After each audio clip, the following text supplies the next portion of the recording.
lagi apa? Tanya itu tidak boleh, tanya ini tidak boleh.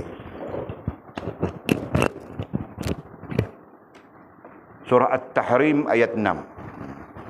Ya ayyuhalladzina amanu qu anfusakum wa ahlikum nara waquduha an-nas wal hijarah uiddat lil kafirin. Alaihal malaikat, ayat tu. Cuba baca bagi elok sedap-sedap sikit. Bagi semua dengar. Bukan kita, jin-jin pun nak dengar ni.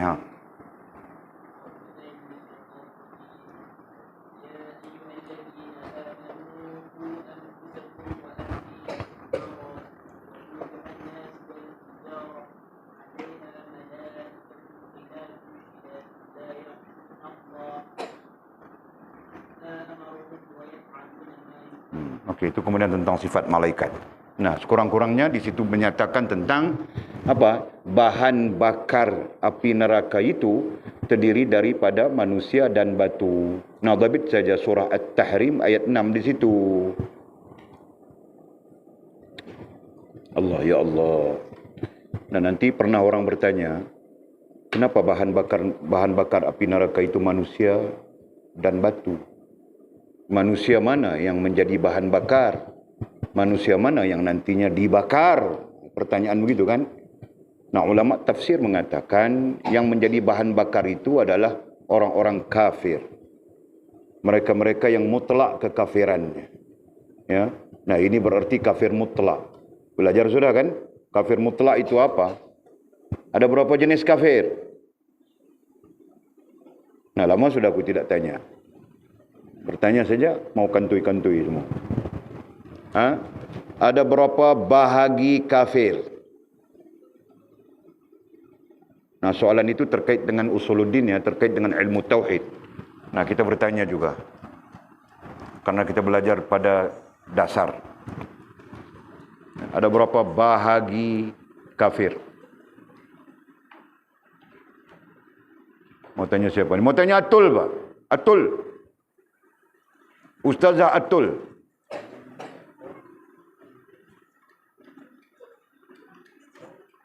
Nah, sebut satu persatu.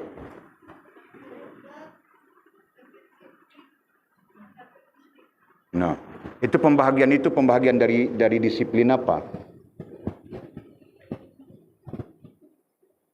Berbeza kan? Nah, disiplin usuluddin, ya, disiplin ilmu tauhid, disiplin usul berbeza dengan disiplin ilmu fiqh nantinya. Okey? Nah, Mizi, kau sebutkan kafir, pembahagian kafir menurut disiplin ilmu fiqh. Kuat, Mizi. Jangan perlahan-lahan. Ramai yang mau mendengar suaramu, termasuk jin-jin. Nah, mereka mengaji ini.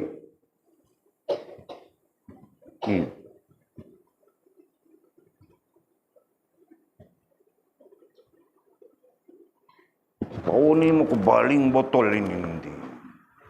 Jangan kasih malu aku, kaum lelaki. Kau tahu kah? Okey.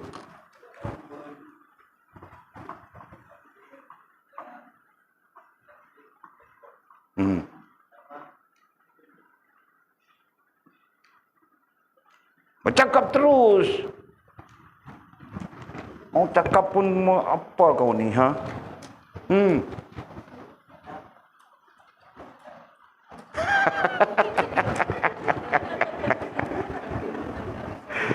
Dari mana kau belajar tu? Andi cakap satu balik. Kau belajar dari Hanyung ke? Andi cakap satu. Kau cakap apa, Hanyung? Andi cakap murtad je. Oh ni, aduh. Nah, sama saja kau dengan Anjung itu. Nah, Lina, kau tolong sekejap si Mizi ini. Kelemasan sudah dia. Nah, kafir menurut disiplin fiqh.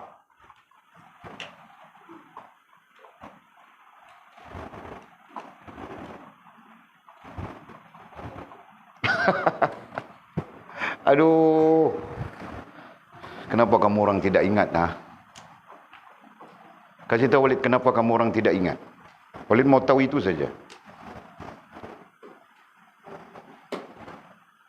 Kenapa kau nak kasih tahu? Okey, jawapan tadi tidak boleh jawab, tidak apa. Dan sekarang Walid tanya kau saja. Jawapan mau ini. Kenapa kau tidak ingat? Ustazah Lina.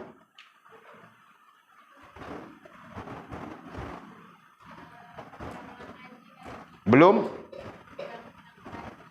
Kurang ulang kaji. Oh, kau tidak ingat kerana kurang ulang kaji. Nah, kenapa kau kurang ulang kaji? Banyak lalai. Kenapa kau banyak lalai? Walid tidak kasih tahukah? Asasul usul itu adalah penting. Sangat penting. Mewakili seluruh keilmuan yang kamu orang akan belajar. 5 tahun kah? 10 tahun kah? 30 tahun kah? Nah, sangat penting semuanya. Nah, hampir-hampir saja kalau kamu orang mahir asasul usul, nah kau mahir semua maklumat di dalam kitab-kitab disiplin apapun. Nah, begitu Pak. Tinggal lagi kau perlu mendengar apa pandangan ulama ini, apa pandangan ulama ini, apa pandangan ulama ini daripada kitab-kitab mereka. Nah, itu saja. Jelas kah? Nah, jadi kamu orang buat macam tidak penting saja. Kesian Walid tu Pak. Orang tidak kesian Walid kah? Walid ada masa berapa hari lagi? Ini hari 40. Nah, tinggal 45 hari saja lagi.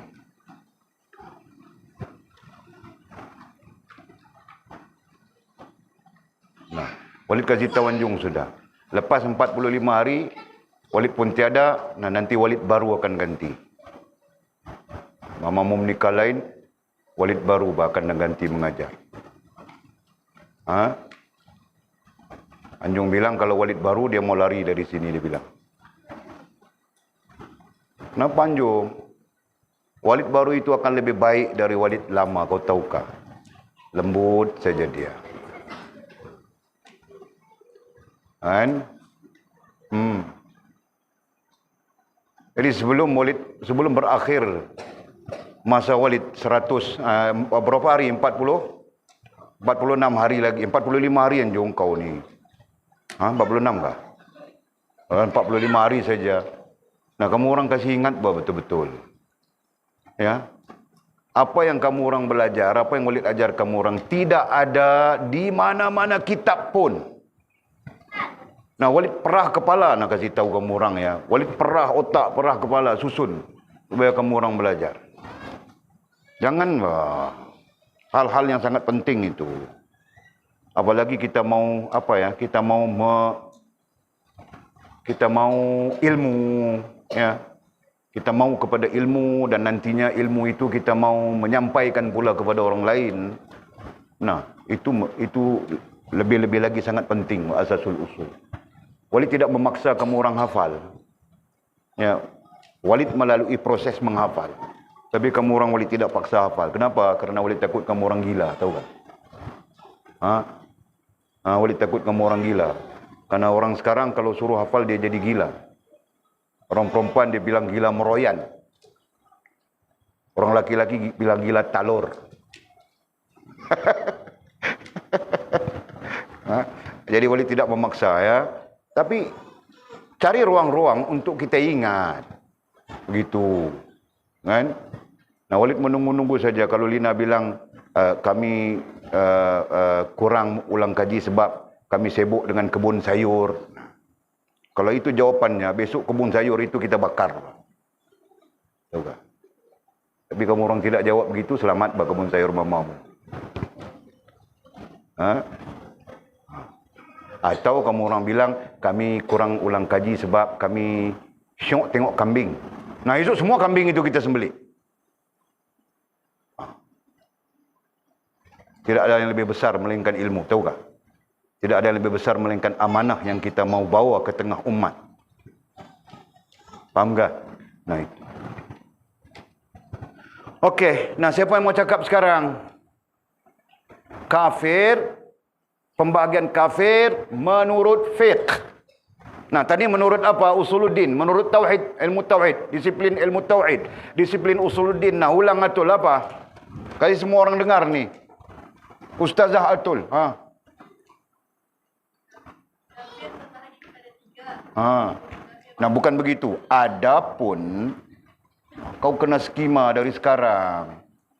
Adapun kafir menurut disiplin ilmu usuluddin terbahagi kepada 3. Ha, begitu.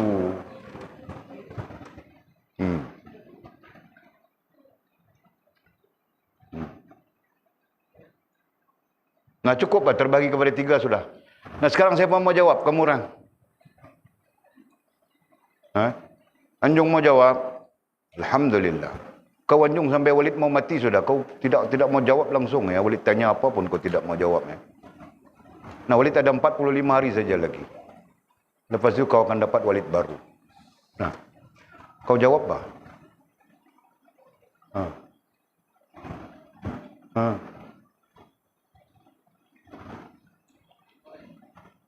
Apa lagi tanya? Kafir menurut disiplin ilmu usuluddin terbahagi kepada 3 bilang si Atul. Nah, Atul tu mau membantu kau supaya kau boleh jawab. Nah, sekarang dia bilang 3, kau jawab satu persatu saja tinggal. Ha? Ha? Apa kau mau jawab apa? Kau jawab betul-betul bang. Ya, satu persatu bilang. Nah, ini berarti nomor 1 apa, nomor 2 apa, nomor 3 apa. Ha. Okey, 1 bilang kafir mutlak. Nah, lagi. Yang kedua. Nah, kau jeling-jeling si Jul buat apa? Jul pun bukan tahu itu. Pura-pura tahu saja. Ku tahu bah. Belakang poket belakangku saja, di tepi punggung busuk saja, tahu tak? Kafir Zionis. Masya Allah. Kau ini sesuatu yang tidak pernah kuajar ni. Kau dapat dari mana?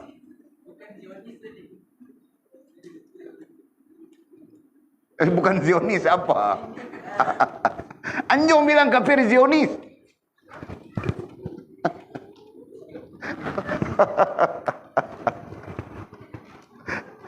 Siapa yang mengajar kau ni Anjung? Siapa yang mengajar? Kau bilang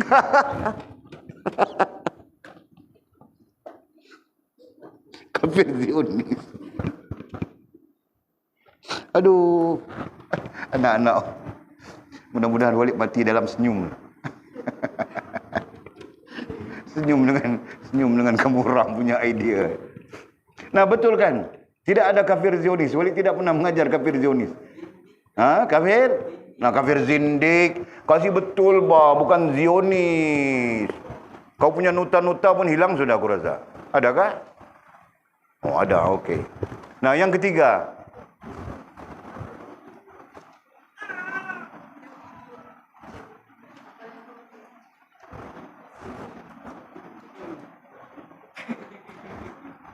Mau bilang kafir apa pula? Kafir Israel pula. Ha? Kafir Katolik.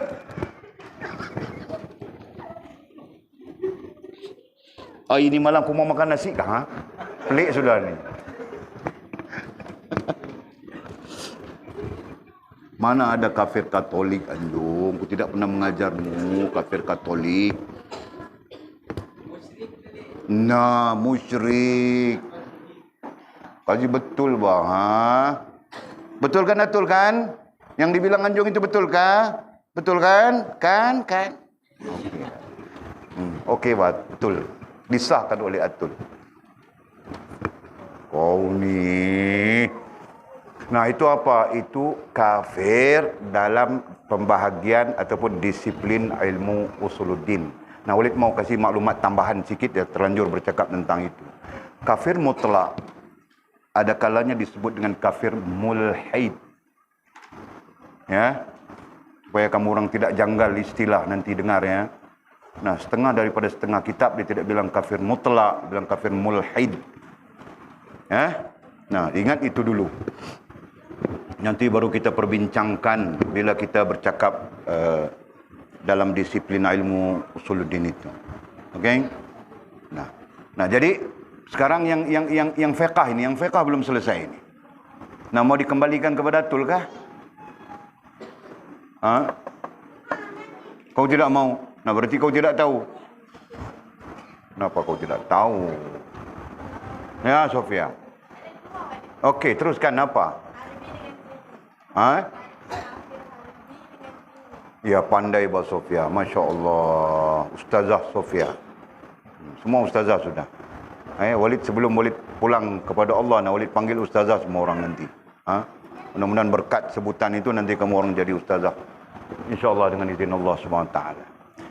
Nah, kafir dalam pembahagian fiqh, ya, disiplin ilmu fiqh cuma dua saja. Satu disebut dengan harbi, dan yang kedua disebut dengan zimmi. Nah, sekurang-kurangnya itu menjadi dasar, ya. Dasar dalam perkembangan ilmiah, perkembangan ilmu. Jangan sampai nanti bela-bela saja tidak tahu. Ha? Okey.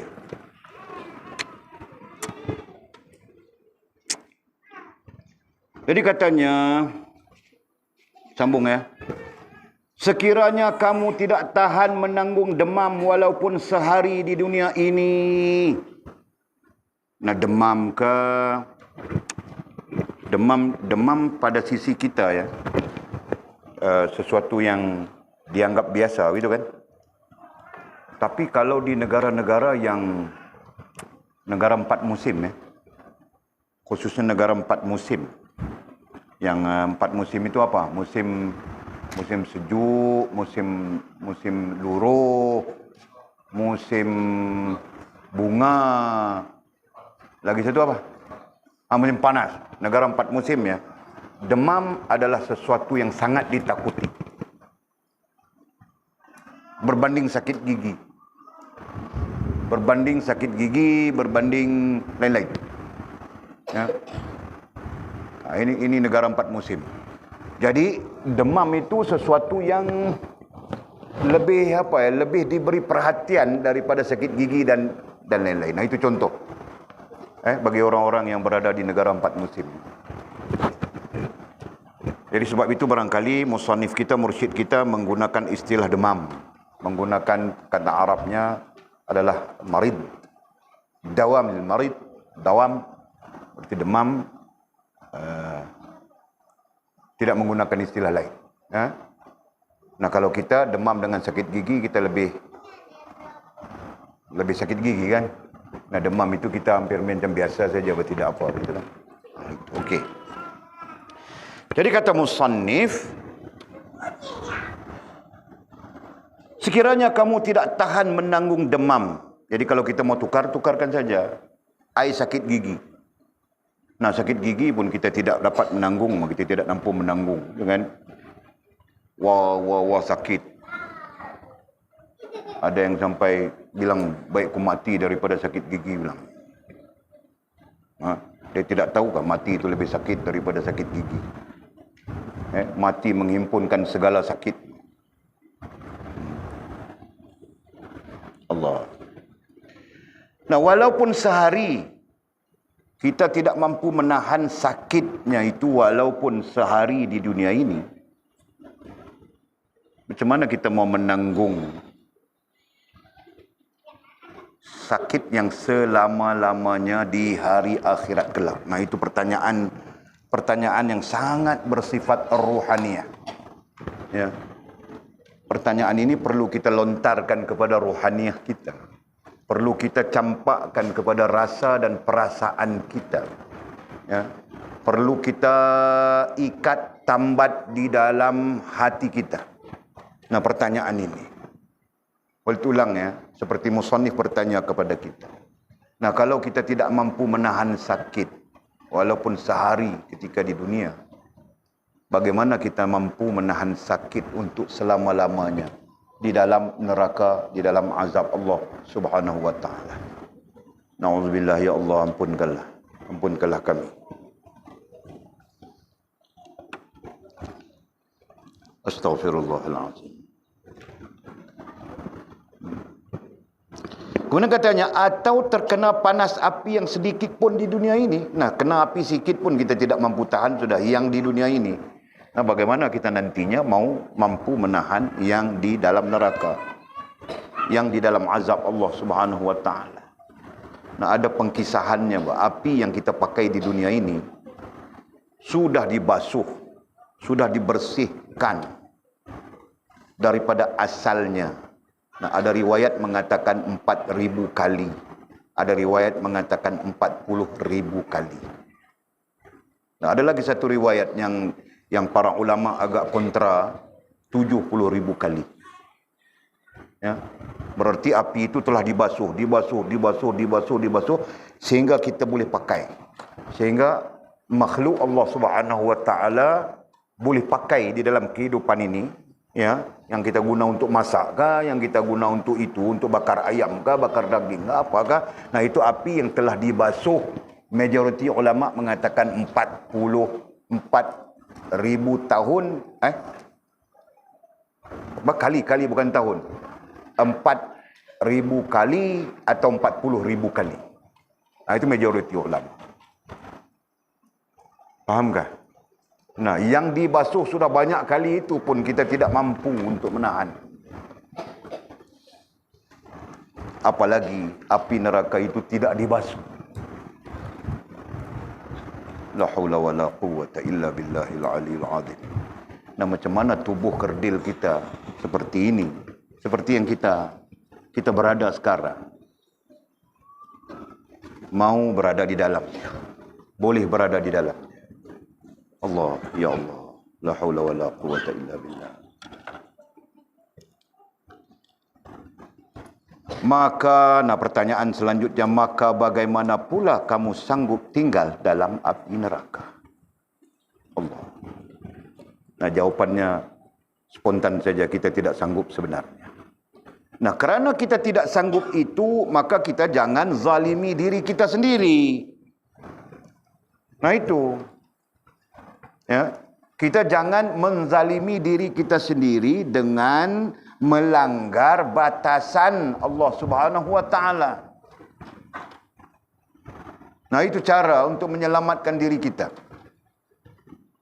Nah, jika tidak, kita yang akan berada di dalam neraka Allah Subhanahu wa taala. Nah, kemudian kata musannif, larilah. Larilah. Nah, boleh saja larilah ai berusaha untuk menjauhkan diri kita daripada azab Allah Subhanahu wa taala. Cepat-cepat bilang, segera. Cepat-cepat ai segera.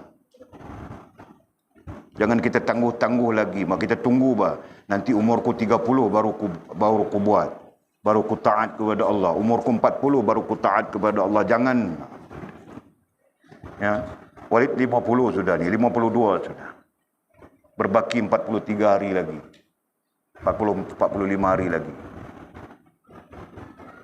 45 hari sempatkah untuk membersihkan seluruh diri kita, rohaniah dan jasmaniah kita? Nah, mungkin saja sempat, gitu kan? Mungkin tidak. Allah, ya Allah. Jadi segera, jangan ditangguh-tangguh lagi. Minta perlindungan kepada Allah. Nah, ini ada hadis tentangnya. Minta perlindungan kepada Allah.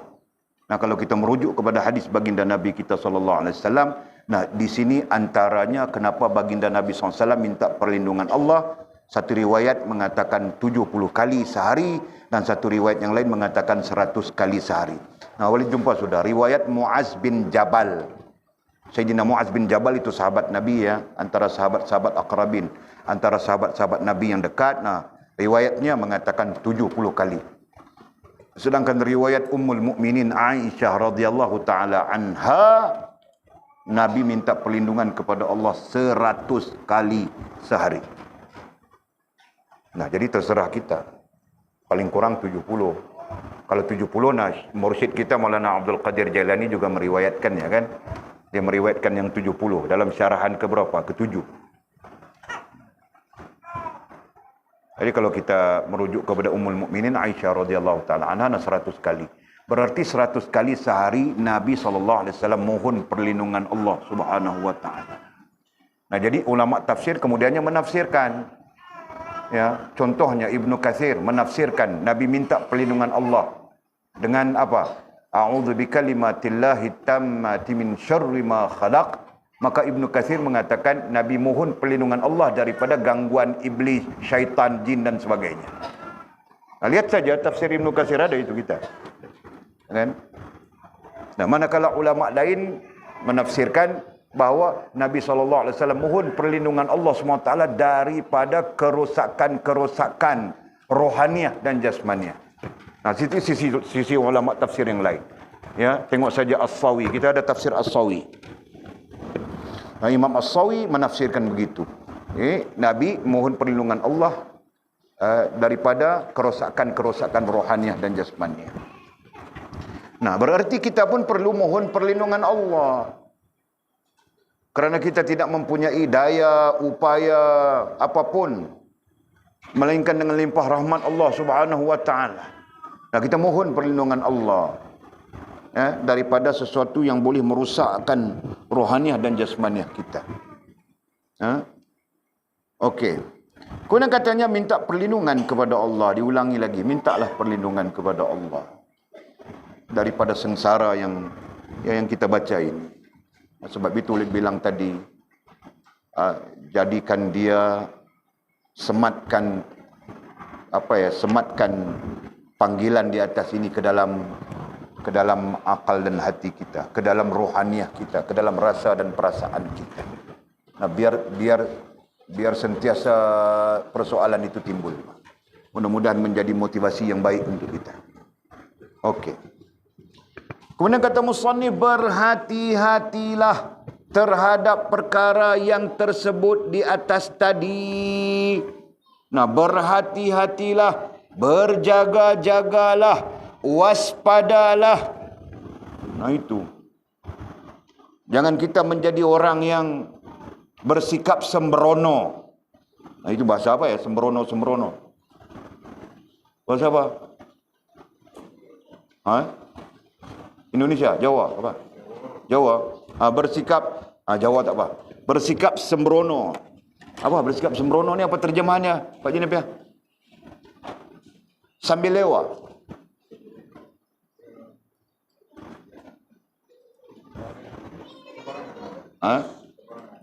Bersikap sembarangan. Payah kita nak tafsir. Nah, kita ambil perkataan kita lah, terus sembrono lah. Sambil lewa. Nah, itu kataan kita. Jadi kita tidak boleh bersikap sambil lewa, tak boleh. Nanti tafsiran kepada sambil lewa itu tidak peduli, tidak mengambil tahu, macam tidak ada apa-apa. Nah, jangan begitu. Nah, di sana sebab itu ahli ilmu berbeza dengan orang-orang yang tidak terlibat dengan ilmu, berbeza. Ahli ilmu dia mendengar hal ini. Dengan Nah, jadi sekilas pandang ya, sememangnya umat sedang berada di dalam keadaan sambil lewa itu. Jangan. Majoriti umat sedang berada dalam keadaan sambil lewa. Nah, sambil lewa saja. Akidah pun sambil lewa, ibadah pun sambil lewa, adab pun sambil lewa juga. Nah, itu situasi umat. Ya. Jadi mudah-mudahan kita tidak termasuk di dalam kelompok umat yang sambil lewa itu. Bahkan kita termasuk di dalam orang yang berhati-hati, orang yang waspada, orang yang sangat menjaga apa? Kita mau sebut apa? Tazkirah Allah Subhanahu wa taala. Nah, itu terkait dengan apa? Terkait dengan kandungan Al-Quran, kan? Nah, salah satu kandungan Al-Quran itu adalah tazkirah, peringatan. Nah, kita adalah orang yang sangat alert, sangat prihatin, sangat waspada, sangat berjaga-jaga dengan amaran, ancaman. Nah, istilah lain tazkirah Allah Subhanahu wa taala di dalam Al-Quran. Ya. Nah, kita beriman dengan Al-Quran. Jangan sampai beriman dengan Al-Quran pun tidak tahu berapa bahagiannya Al-Quran itu. Okey. Kerana kamu tidak boleh bebas. Nah, kenapa kita perlu berhati-hati, waspada dan sebagainya? Kerana kamu tidak boleh bebas darinya. Kerana kamu tidak boleh bebas darinya, ay Allah. Ya, kerana kita tidak boleh bebas dari Allah Subhanahu wa taala selama hidupmu. Nah, maksud bebas di sini bukan terbelenggu, bukan terikat, padat, sesak nafas, bukan. Maksudnya bebas daripada terkait, terhubung dengan Allah Subhanahu wa taala. Kerana apabila kita bebas daripada terhubung, terkait, terikat dengan Allah Subhanahu wa taala, nah sesat kita. Nah, itu kita belajar di dalam hubungan dan perhubungan yang baik, hubungan dan perhubungan yang tidak baik. Kita belajar sudah tentang itu.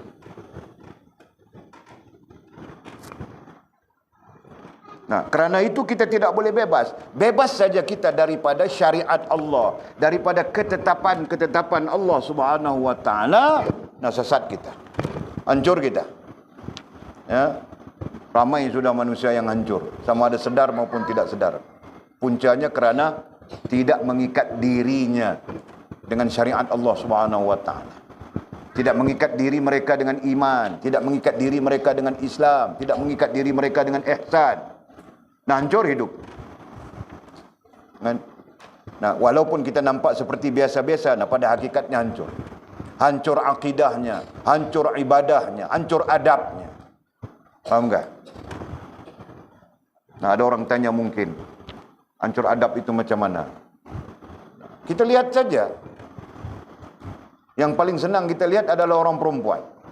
Ya kan? Nah, minta maaf saja kita sebut cerita orang perempuan. Jangan sampai kita tidak minum kopi malam ini sudah. Ya kan? Nah, dia Masya Allah. Tadi kah Walid tengok ada satu komen di dalam Facebook itu. Pakai tudung, kan? Pakai baju yang fit, nampak semua bisul-bisul semua, nampak semua punggung-punggung menari-nari begitu, menari. TikTok. Nah, itu contoh. Faham tak? Kau ketawa saja, Mizi. Aku bukan saja-saja mau tengok, kau tahu kah? Aku tengok Facebook, aku tengok backhoe, kau tahu kah? Aku mau beli lagi satu backhoe. Nah, tiba-tiba muncul yang itu. Jadi aku tidak sengaja itu. Kau jangan bilang aku sengaja mau tengok. Keluar yang itu. Masya Allah, begini, ini titiknya, Pak. Astagfirullahaladzim. Kan? Jadi mau bilang apa? Itu yang kita bilang tadi itu. Jadi dia rasa dia bebas kah? Dia rasa dia tidak terikat dengan syariat Allah SWT kah? Misalnya kan? Nah, kalau mungkin syariat Allah SWT dalam soal iman, itu hal dia. Bersifat apa? Bersifat rohaniah. Dalam hal Islam, dalam hal adab, nah tersangkut semuanya, rusak semuanya. Jangan, nah menanggung nanti bapaknya, maknya, suaminya, saudara-saudara lelakinya, nah menanggung semua dosa itu. Allah, ya Allah. Ya, jangan ada kamu orang buat begitu ya. Tahu begitu korotan kamu orang, tahu tak? Korotan tengah padang sana. Panggil semua turun, tengok. Jangan ada. Lelaki pun serupa, jangan macam itu, Pak. Kamu tunjuk apa bebet-bebetmu?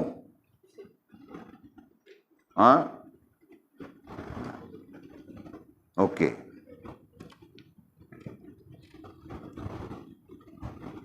Allah, ya Allah. Berhati-hatilah terhadap perkara yang tersebut di atas tadi, kerana kamu tidak boleh bebas darinya, ay Allah, selama hidupmu. Nah, itu ambil peringatan saja. Kita tidak boleh terbebas. Terbebas saja kita hancur. Ya. Terbebas saja kita rusak. Nah, rusak itu kita sudah terangkan. Rusak ada 3 bentuk kerusakan. Sama ada menjadi syirik, atau menjadi nifaq, atau menjadi fasik. Nah, ketiga-tiga bentuk kerusakan itu berbahaya kepada kita. Na'udzubillah. Mudah-mudahan Allah pelihara kita. Sama ada keadaan duka cita atau sukacita. Nah, sama ada dalam keadaan duka cita, Nabi itu berarti menderita kita, ataupun dalam keadaan bahagia. Ya, duka cita nah, duka cita, suka cita. Duka, suka. Nah, itu saja kan. Nah, sebagai apa ya? Sebagai ringkasan daripada penjelasan kalau duka cita itu berarti sedih kah, tertekan kah, apakah, susah kan dan sebagainya. Dan sukacita itu merujuk kepada happy kah, kaya kah, aman kan? Itu. Jadi diambil perkataan ringkas saja. Duka cita atau sukacita, tetap kita terikat dengan Allah Subhanahu wa taala. Nah, jangan ketika duka kau mencari Allah, ketika suka kau melupakan Allah Subhanahu wa taala. Ketika duka kau mengikut syariat Allah SWT, cari masjid, cari mau sembahyang, mau mengaji dan sebagainya. Ketika kau suka, nah kau karaoke saja. Sebentuk cincin bermata berlian. Karaoke orang tua semua itu. Allah ya Allah. Bukit Selambau ini banyak karaoke. Tahu tak? Sesuatu yang unik tentang Bukit Selambau. Macam mana? Ini sahabat-sahabat lama saya hari ini yang datang. Alhamdulillah, kita sangat berbesar hati dengan kedatangan sahabat-sahabat lama. Kan? Alhamdulillah. Bukit Selambau kita ni banyak karaoke. Tapi yang uniknya karaoke kita di Bukit Selambau ni, karaoke orang tua-tua. Kan? Budak-budak muda tak boleh masuk karaoke tu. Masuk karaoke tu mereka stres. Dia jadi begitu. Allah ya Allah. Okey. Bersabarlah bila ditimpa duka cita. Nah, ini kita belajar sudah semua. Hal-hal ini kita belajar sudah. Bagaimana menghadapi itu, menghadapi ini. Nah, kita belajar sudah. Sekarang dia bersifat kajian saja. Nah, bersabarlah bila ditimpa duka cita. Dan bersyukurlah bila ditimpa sukacita. Nah, bila berduka, bila duka, kita sabar. Ya? Dan sifat sabarnya kita belajar sudah. Nah, jika suka, kita syukur. Nah, keadaan syukurnya kita belajar sudah. Janganlah kamu merungut kepada orang lain. Jangan kamu merungut. Nah, itu pun kita bincang sudah. Merungut, membebel-bebel kepada orang lain. Kan? Tentang duka citamu. Gitu kan? Nah, kalau kau mau meminta-minta, kalau kau mau merayu pada Allah SWT. Bukan kau merungut-rungut saja. Okey. Atau kamu marah kepada orang lain apabila kamu ditimpa malapetaka. Atau lebih buruk lagi, kita marah orang sebab kita ditimpa malapetaka. Nah, ini satu hal yang perlu diperbincangkan dalam bahagian lain nanti. Ya, kerana kita sering menyalahkan orang apabila kita terkena malapetaka. Apabila kita terkena musibah, apabila kita terkena bala bencana. Nah, tentang itu kita akan bincang nanti. Okey. Dan janganlah kamu salahkan Allah. Nah, lebih-lebih lagi jangan kita menyalahkan Allah Subhanahu wa taala. Di mana kita menyalahkan Allah? Kita menyalahkan qada, qadar dan takdirnya. Dalam keadaan kita tidak mempunyai pengetahuan. Nah, di sana Allah menegur kita kan? Macam mana bunyi ayatnya? Jangan sudah. Kita bercakap-cakap, berkata-kata tentang Allah dalam keadaan kita tidak mempunyai pengetahuan. Nah, nanti cari saja masing-masing ayatnya. Dan janganlah kamu salahkan Allah. Dan janganlah syakwa sangka. Nah, ini pun kita belajar. Pelajaran kita berapa? Pelajaran 40 berapa kita belajar ini? Tentang menyalahkan Allah. Tentang syakwa sangka. Syakwa sangka buruk sangka. Nah, sedar tidak sedar betapa banyaknya buruk sangka kita kepada Allah Subhanahu wa taala. Khususnya dalam soal rezeki. Ya. Terlalu banyak buruk sangka kita kepada Allah. Mudah-mudahan Allah mengampunkan kita. Jadi katanya, janganlah kamu salahkan Allah. Dan janganlah syakwa sangka buruk sangka terhadap kebijaksanaannya. Nah, kata para ulama, sisi lainnya, apabila kita buruk sangka kepada Allah, berarti kita buruk sangka kepada ilmu Allah Subhanahu wa taala. Nah, buruk sangka kepada ilmu Allah berarti buruk sangka kepada kebijaksanaan Allah Subhanahu wa taala. Seolah-olahnya Allah tidak tahu mengaturkan. Secara tidak langsung. Nauzubillah. Mudah-mudahan Allah mengampunkan kita.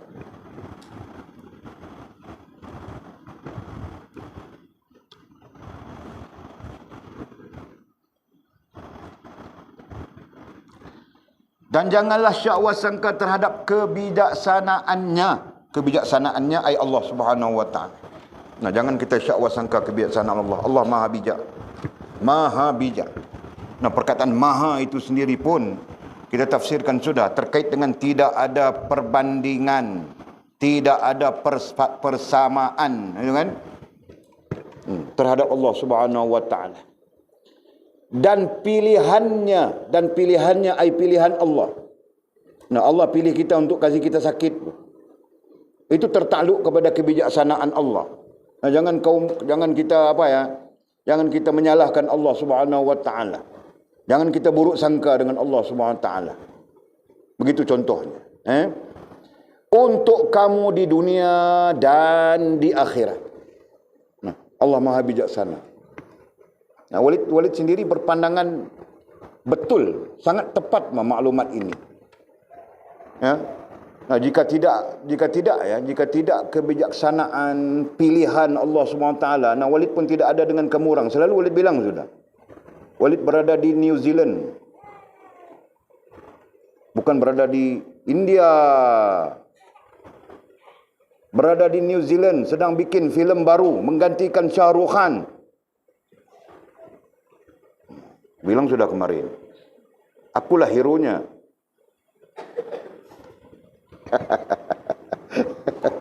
Ya kan? Nah, Allah Subhanahu wa taala memilihku berada dengan kamu orang. Memilihku untuk tidak mengambil apa-apapun kepentingan daripada sesiapa pun.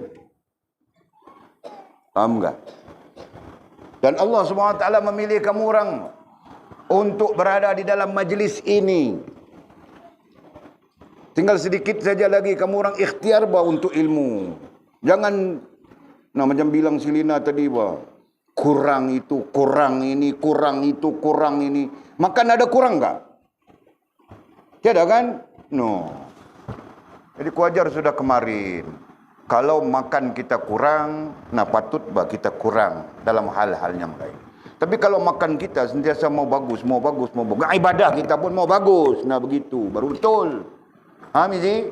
Nah, macam Mizi semalam tahajud saja. Jam 3 pagi sampai subuh. Dia tahajud saja. Faham tak? Tahajud kan terkejut Mizi. Dua-dua sekali tengok. Jadi seperti Mizi. Okey. Allah ya Allah. Walid syukur saja Allah pilih Walid dalam keadaan ini. Mungkin kalau Allah tidak pilih dalam keadaan ini, mungkin Walid tengah berada di Spanyol race kereta.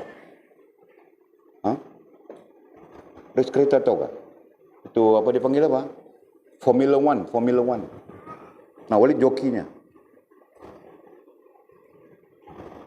Nah, kau memainkan jom.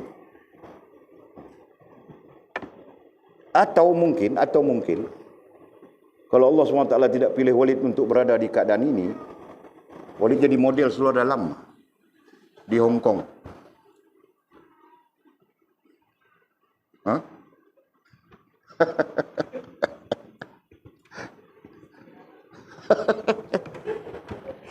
Ya Allah, Maha sempurna Allah Subhanahu wa taala dipilihnya kita kan. Nah, dipilihnya kita apa? Kamu orang tahu kah? Walid deal dengan Sabah. Sabah ada 34 orang Walid deal 2 tahun lepas. Kita kena Covid, kita kena kena PKP pada bulan 3, betul kan? Januari, Februari, Mac kita kena. Nah, 34 orang itu terjadual bulan April untuk datang ke sini. Yang dari RTMS, campur-campur RTMS. Geng-geng kamu orang, Mbak.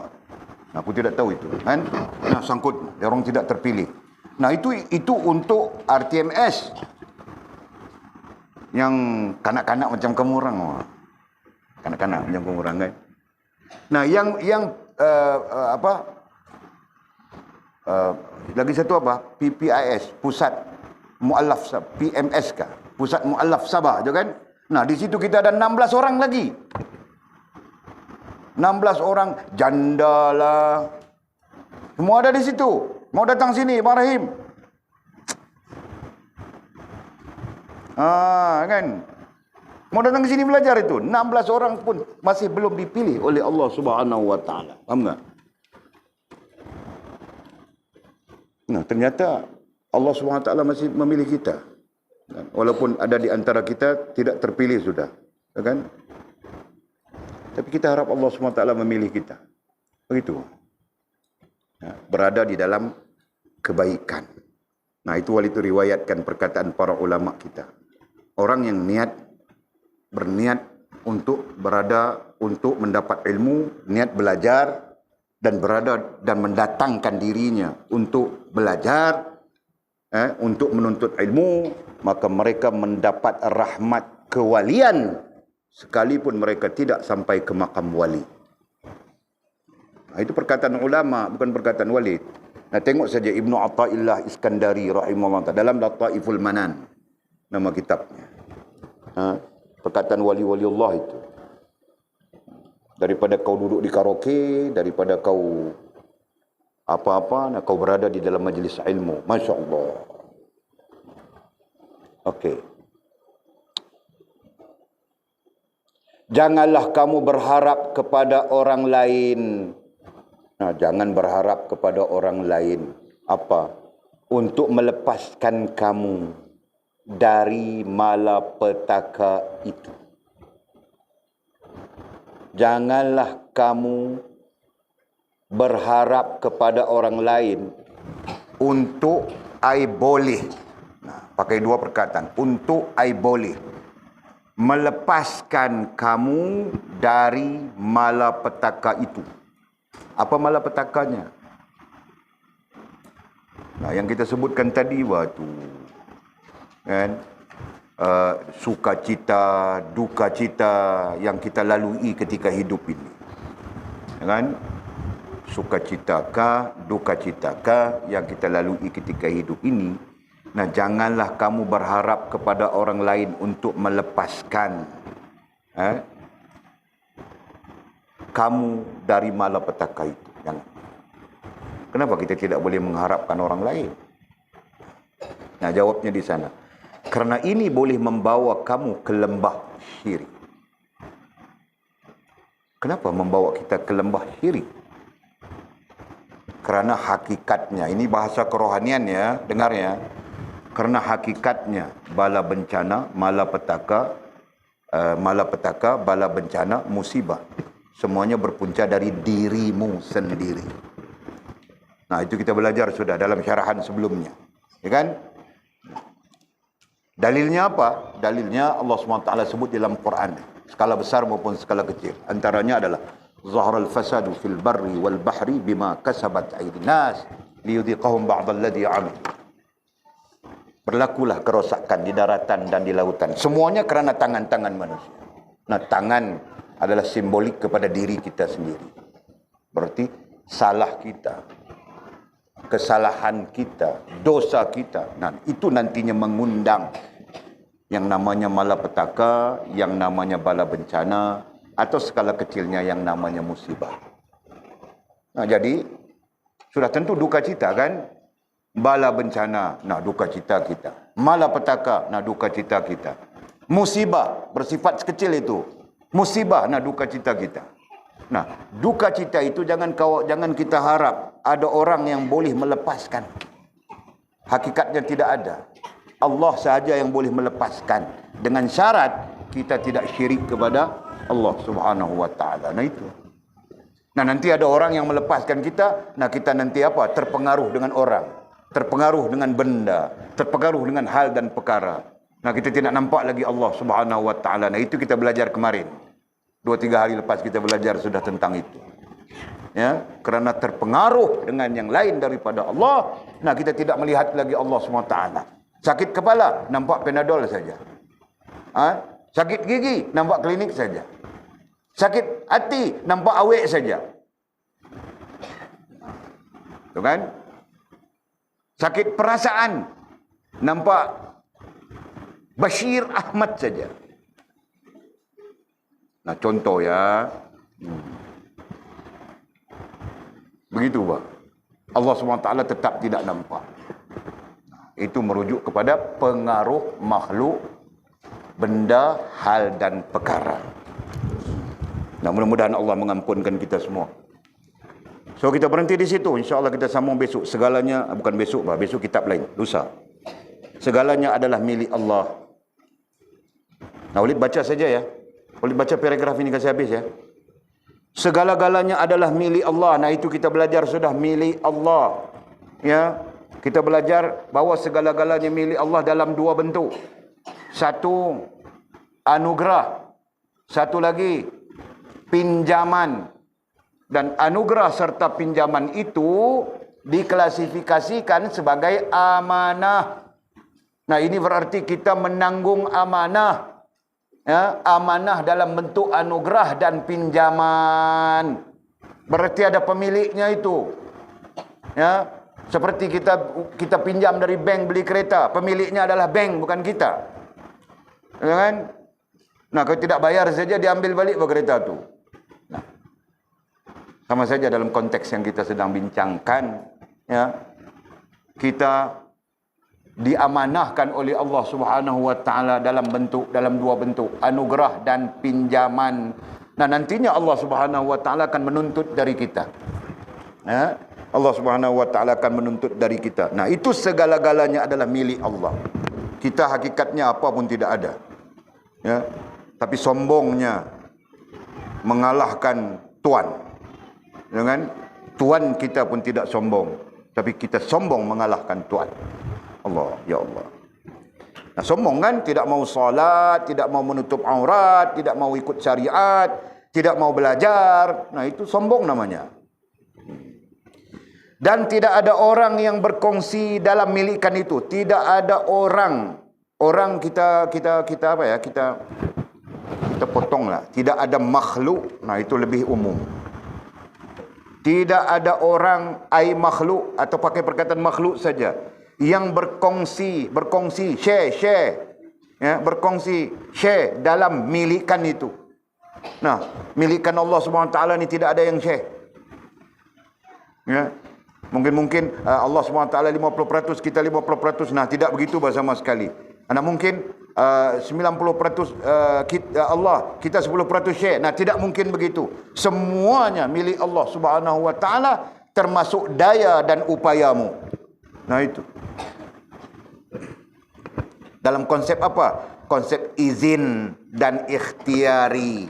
Nah, itu dasarnya belajar sudah semua orang. Kait saja. Sebab itu Walid suruh ingat, suruh ulang kaji. Senang kita mau kait. Tidak ada yang memberi mudarat atau manfaat. Nah, jika kita faham begitu, jika kita faham seluruhnya milik Allah SWT, dalam konsep izin Allah dan ikhtiari kita, nah, tidak ada yang memberi mudarat atau manfaat. Tidak ada yang menimbulkan bencana atau kedamaian. Tidak ada yang menjadikan sakit atau sihat, melainkan Allah jua. Nah, kita akan faham itu terus. Kerana dia memiliki. Nah, ketika itu dia berhak memberi apapun, suka maupun duka. Suka juga ujian, duka juga ujian. Itu kan? Nah, ada orang diberikan ujian dalam duka. Nah, akhirnya dia kembali kepada Allah Subhanahu wa taala. Nah, itu yang teramai, termasuk kawan baik Walid mengaji pondok sama-sama. Walid cerita sudah. Patah kakinya, patah tangannya, kaki patah 3. Tangan patah, dada rusuk patah. Nah, patah semuanya, baru dia kembali kepada Allah Subhanahu wa taala. Nah, ada orang yang diuji dengan suka. Nah, penuh dengan kesukaan, syok itu, syok ini, syok itu, syok ini. Nah, akhirnya rusak iman, rusak semuanya. Ya kan? Nah, Allah menjadikan segala-galanya, itu jawapan dalam hal tadi. Oleh itu, janganlah kamu terpengaruh oleh makhluk, katanya. Oleh itu, janganlah kamu terpengaruh oleh makhluk. Nah, perkataan terpengaruh mungkin definisinya berbeza. Kita kait saja dengan kita belajar. Janganlah rasa dan perasaan kita, janganlah hati kita, janganlah rohaniah kita dipengaruhi oleh makhluk, benda, hal dan perkara. Nah, itu dasarnya. Kenapa? Kerana sekiranya makhluk mempengaruhi kita, maka kebesaran Allah Subhanahu wa taala tidak dapat dirasakan selama-lamanya.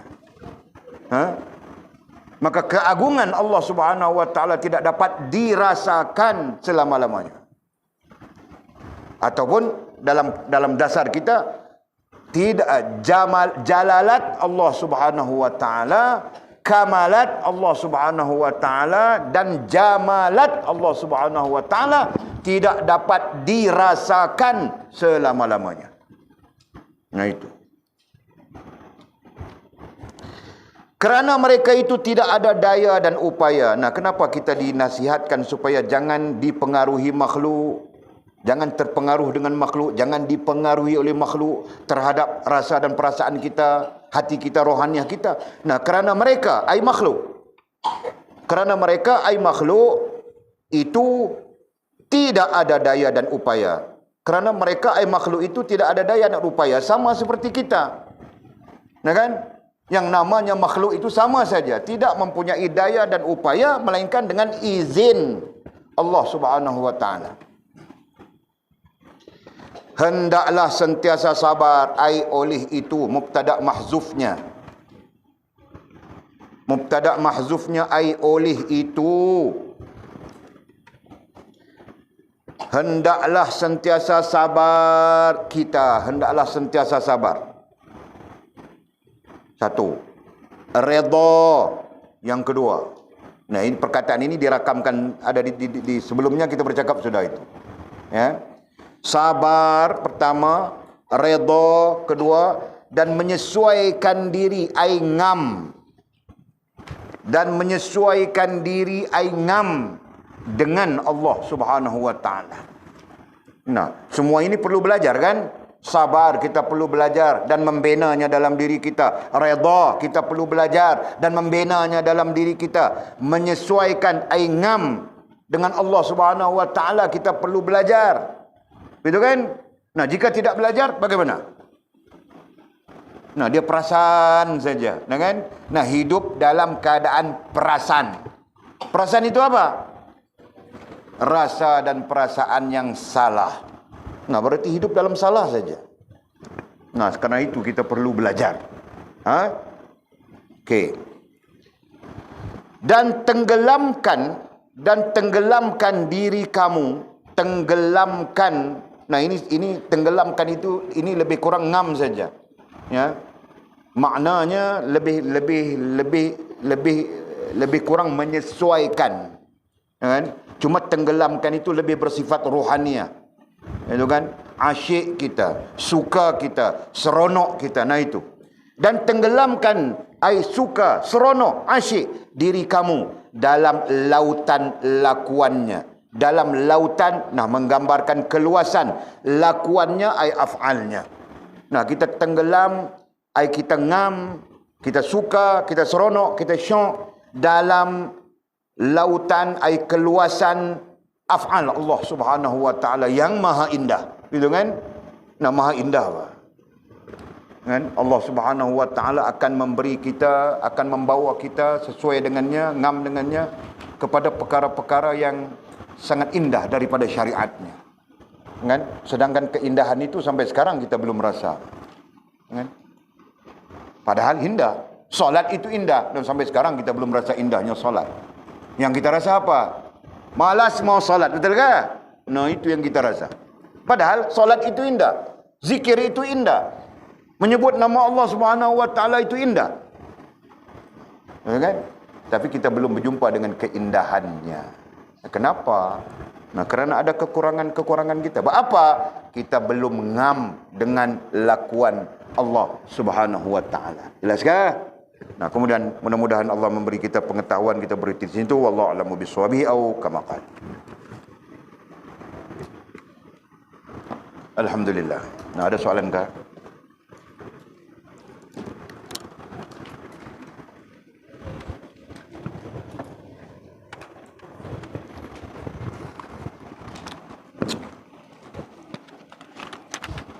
Tadi bilang sakit gigi, sakit gusi. Nah, sekarang aku sakit gusi pula. Masya Allah. Cakap apa pun tidak boleh sekarang. Sampai masa sudah 45 hari lagi.